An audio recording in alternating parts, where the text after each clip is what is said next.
bien compris l'histoire. On a refusé de me faire voyager. Ah, ok. Oui, c'est plutôt ça l'histoire.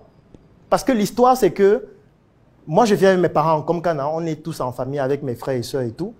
Quand je suis en 3e année de médecine, eux, ils passent comment ça s'appelle le truc américain là?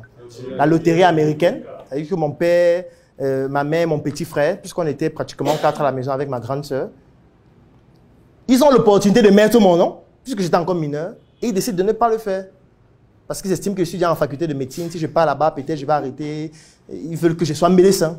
Donc, expressément, ils ne mettent pas mon nom. Et moi, je ne le sais pas à ce moment. Après, c'est peut-être 2 ou 3 ans après que je me rends compte qu'ils n'ont pas mis mon nom volontairement. Et du coup, je me dis, mais vous me laissez dans cette merde alors que j'aurais pu être le rêve américain. J'aurais pu être le P. Diddy de mon époque. Surtout que je faisais le rap et tout ça. Donc, du coup, ça développe une grosse frustration. Je me dis, c'est une injustice. Vous ne pouvez pas me laisser baganter alors que je parle aux États-Unis. Ce n'est pas sérieux. Ce n'est pas juste. Donc, ils ont refusé de mettre mon nom. Mais je l'ai su après. Ça, c'est la première frustration. La deuxième frustration est sur le plan émotionnel. Ça veut dire que quand tu sors avec une fille, vous faites 5 ans, et puis à un moment donné, elle te dit que ce n'est pas toi le problème, c'est moi. tu es quelqu'un de bien. Et que quelques mois plus tard, tu découvres sur Internet qu'elle s'est mariée, elle allait en Europe, elle vit sa belle vie. Tu te dis que peut-être parce que tu es pauvre, que peut-être, en fait, tu dois tout donner. Puisque, d'abord, quand tu as laissé à Baranto d'aller aux États-Unis, c'est que d'abord très dramatique. Comme si ça ne suffisait pas, 2 ans plus tard, celle avec qui tu veux faire ta vie estime que bon, c'est toi qui es bien, mais elle n'est pas assez bien pour toi. Et puis elle s'en va se marier avec quelqu'un qui correspond mieux à ce qu'elle vit. Et cette personne est quelqu'un de la diaspora et qui a beaucoup d'argent. Et du coup, tu te dis, il faut que je lui montre que je peux réussir ici sans aller à l'extérieur. C'est pour ça qu'après mes études, donc quand on veut que je voyage, je dis maintenant non.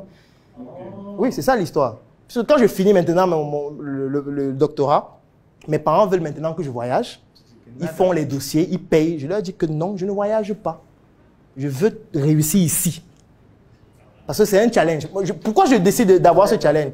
C'est parce que moi, par exemple, quand j'étais en 3e, seconde, première et terminale C, il y avait toujours un challenge, c'est que le meilleur en mathématiques, c'est celui qui donne sa feuille le premier et a la première note.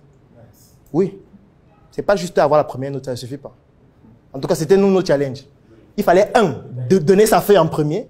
2, en plus d'avoir donné sa feuille en premier, d'avoir la première note. Et que 1, non seulement tu as compris plus rapidement que les autres, tu as pu finir avant eux et tu es meilleur qu'eux. Oui, c'était ça. Donc, quand moi je composais, il fallait que je donne ma feuille en premier. C'est pour ça que je ne réalisais jamais ma feuille. Donc, quand je fais un exercice, je passe au suivant et ne relis jamais. Donc, ce qui fait que, pour moi, dans ce cas de figure, je me disais, il faut absolument que je réussisse dans un contexte plus difficile pour que ce soit plus valorisé. C'est pour ça que quand je fais la vidéo où je dis, il faut fuir les meilleurs, les gens ne comprennent pas. Moi, je parle des choses qui existent, je ne parle pas des trucs que j'ai lu quelque part. Quand je dis dans une vidéo qu'il faut fuir les meilleurs, les gens se disent que mais comment quelqu'un peut dire qu'il faut fuir les meilleurs? Oui, il faut fuir les meilleurs. Parce que si tu quittes maintenant pour aller, tu fais quoi actuellement? Quelle est ton activité? L'activité, oui. Tu es boutiquier, tu vends quoi? Je vends des projets pour université, comme le jus. Les jus, les projets alimentaires. Tu fais quoi, comment on appelle ça? L'alimentation générale? Oui. Ok. Si tu pars aux États-Unis faire l'alimentation générale, tu sais que tu seras rien. Tu seras comme un enfant dans la société. Tu seras comme quelqu'un qui est perdu. Tu sais pourquoi je le dis? Parce que tu es dans un pays où les gens vont sur Mars. Tu es dans un pays où quand tu ne fais pas l'intelligence artificielle, les robots qui marchent seuls, attrapent des trucs en route, ça veut dire que tu n'as même pas encore commencé l'entrepreneuriat. Tu vois? Si tu arrives aux États-Unis, par exemple, maintenant en Californie, on dit que tu fais quoi? Tu dis que tu vends les jus. On va dire, bon, c'est quel jus que tu vends? C'est quoi? Tu as une marque de jus, tu as 200 employés avec une usine. Tu dis que non, je prends quelques bouteilles de Pepsi, je vends. Ah! Donc tu n'as pas cher. Alors qu'ici à Yaoundé, tu peux devenir un patron. À Yaoundé, si tu fais ça, tu as 4 boutiques, 5 boutiques, tu es capable de faire, comme il a dit tout à l'heure, plus d'1,3 million par mois, c'est ça de marge, c'est ça? Tu es un patron et puis d'un bénéfice de marge. Et puis, tu es capable de recruter des gens, d'être... On peut t'inviter dans une émission de télé, tu parles de ton parcours. Oui, ça se fait. Aux États-Unis, on va t'inviter pour parler de quoi? Que tu as fait quoi, en fait? Les gens vont dire que mais le pays se devient fou. Donc, on invite Elon Musk, tu es assis à côté de lui. Donc, quand il dit que Tesla va faire ceci, toi, tu dis que bon, moi, je vends les bouteilles de Pepsi. Bon, sauf si tu fais un chiffre d'affaires peut-être de 2 milliards d'euros peut-être par an, je ne sais pas. Et ça va prendre beaucoup de temps. Tu vois que quand on change des référentiels, ici, tu deviens puissant, alors que là-bas, tu ne représentes rien. Donc, moi, j'ai très vite compris que, gars, si tu vas aux États-Unis maintenant, il faut que tu sois un super génie. Et même là, il y a trop de super génies. Donc, du coup, si tu restes ici et que tu es un peu discipliné, tu peux te démarquer plus rapidement. Donc, c'est comme ça que je commence à développer ma discipline parce que je sais que nous sommes dans un environnement où si tu es un peu discipliné et un peu fin dans ce que tu fais, tu te démarques très vite. Puisque la discipline et la finesse n'est pas la chose la plus, j'ai envie de dire quoi, la plus courante. Je prends l'exemple. Le livre que je viens de publier là, on a corrigé la couverture 11 fois. Pourtant, je travaille avec un graphiste qui est excellent. Et il m'envoie la couverture, je dis non, ici il y a trop d'espace, il faut modifier. Ici le L c'est la police, je n'aime pas, il faut changer. Un livre que j'offre aux gens gratuitement, il y a autant de détails. Tu vois, c'est parce que gars, à un niveau, quand tu es assez pointu sur les détails dans notre environnement, tu peux t'en sortir très, très facilement parce que tu vas te démarquer très vite. Donc c'est ça qui me pousse au quotidien à comprendre que non, il faut les détails dans ce que tu vas faire. C'est la seule chose qui va te permettre de te démarquer. Mais comment faire pour travailler les détails? En fait, il faut que tu le fasses tous les jours en te disant que je dois faire un peu mieux chaque jour.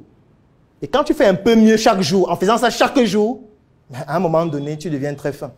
Et quand tu es fin dans un environnement comme celui-ci, où c'est la médiocrité qui est l'étalon, à un moment donné, tu te fais remarquer facilement.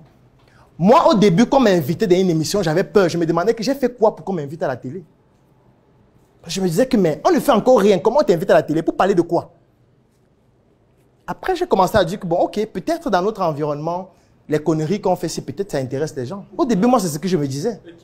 J'estimais que c'était des conneries. Puisque quand je compare avec ceux que je considère comme des modèles, on a encore des comédiens ici. Nous sommes des enfants. Nous sommes nous sommes des microbes. On ne fout rien. Je te dis, on ne fout rien. Quand tu vois les projets que les gens ont ailleurs, ça te fait peur.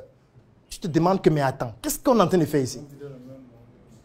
Donc, du coup, c'est ça qui a poussé à ce que je développe cette discipline-là et que je me dise, ok, comme mes parents ont décidé de me laisser à Baranté au lieu de m'amener là où je pourrais m'en sortir plus facilement. C'était ma perception à cette époque. Peut-être actuellement ça a changé, mais avant, ce n'était pas le cas. Hein. Si tu vas actuellement en 3e, tu dis à un enfant que entre les États-Unis et le lycée de Colleton, c'est vite fait. Hein. 99, on te dit, mon frère, il faut quoi ici?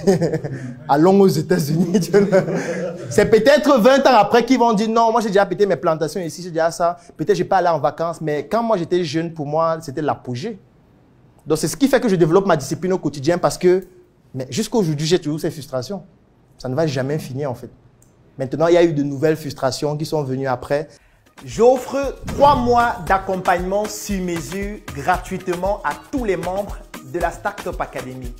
La Startup Academy, c'est cette initiative qui a vu le jour en 2016 et qui est basée sur un trépied que nous appelons le trépied idéologique qui comporte la sensibilisation en ce qui concerne l'entrepreneuriat, la formation sur tous les métiers et les secteurs d'activité qui tournent autour des opportunités d'affaires et enfin l'investissement dans des projets.